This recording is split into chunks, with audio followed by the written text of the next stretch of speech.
What's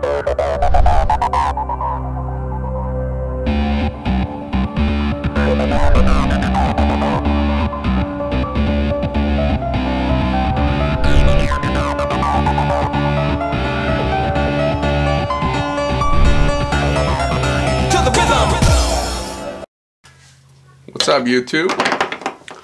I'm here with my friends, the Count and Frankenstein, and they wanted to do a quick review of something that we just got today. So it's not going to be really an in-depth review because just got it, so really don't have a lot of details other than what I just can see or what I heard from other people. Within a week or so, take it, shoot it, and maybe do a video on that. So let's start. Alright. Do you think so? Yep. Okay. Okay. We both agree. Alright, so if you follow us on YouTube, or I mean on Facebook, if you're a friend, you probably know what is this going to be. Otherwise, you might have a guess. It's a Smith & Wesson, so good thinking. There is one problem here. This gun came with one magazine, 8-round magazine, so I'll have to call and find out what is the deal. My phone is dead, so I'll be calling them in a little bit here. What comes in the box, so of course, you guys seen this. It's a Smith & Wesson Shield. Woo. Yeah, I wanted to get something smaller for the summer. You'll be wearing shorts, so on and so forth.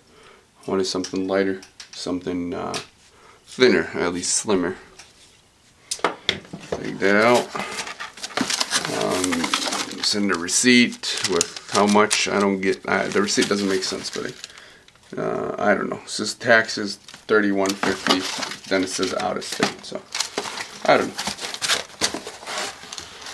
know. Pretty much just a card box board inside of another. Just your owner's manual. Yeah, blah blah blah. Okay. Preserve America's right to take action now. Go to Smith & Wesson.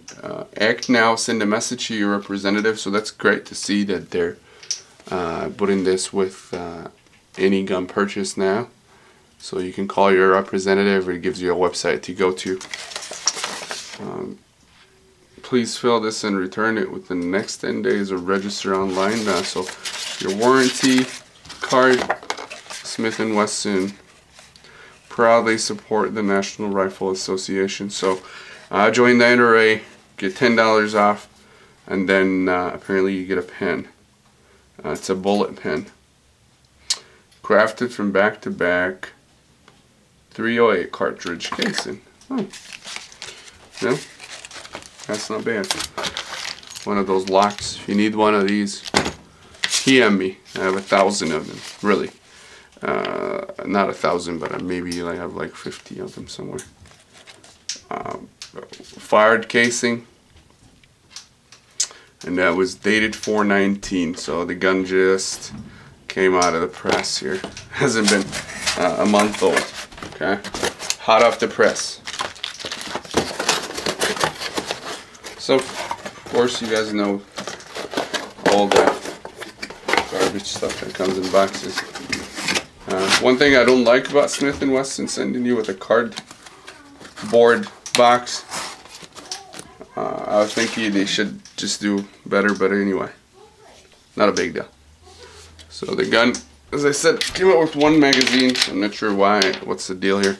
Why SIG came out with a magazine? Apparently, you have to fill a form to get another. I'm not sure why is this coming with one. I heard they come with an 8 and a 7. Just again, it's just an overview, I guess. The gun is very light, but it's very balanced as well. Very slim. If you own the any of the M&P, it does not function or look the same. I mean, a little bit as far as internally it looks the same. Safety here, which sucks. I don't like it. It doesn't even feel normal to take it off and put it on. Safety is just very sharp, and it's very hard to actuate. So if you're, I mean, if it's on, you can probably take it off like a 1911, which is easier, which I can take it off, but you can't put it back. You can't. You'll have to do that off. You have to move your finger and your hand and do that. So again, safety, I'm not planning to use. Sights, they're white sights, but they look fine. They're a little higher than the regular M&P as far as I can see. I would believe that it takes the normal M&P sights. So if you want to put night sights, X or big sights, that's what I'm going to be doing. Big front X sight. Let's take a look. As far as the gun is empty, trigger is a lot better than M&P. I've had M&P 9s, I've had M&P 45. The trigger here feels a little wider. So the other M&P I feel slimmer, but I can be wrong on that. It's a little harder as far as I can see. It feels, the pull is harder, but it's crisp. The other M&Ps when I had them, and here's the reset, very sharp. The other ones are like, if you had your trigger and you get to this point and you just move it, or you push that way, you feel the internal is moving a little bit. This is kind of solid. Alright, it's very crisp, very sharp. The gun feels really good naturally in your hand. So if you point it, if you guys can see this, it's awkward. If I'm pointing the gun, it feels very natural pointing. Even with no magazine in. So I mean, if you're concerned about your pinky, it just feels you have a good purchase on the gun with just 2 fingers. Okay. Again, it feels good, really good in the hand. If you're gonna put your 8-round magazines, it's very good. You can get all your hand in there. There's a little bit room, and I have big hands. Okay.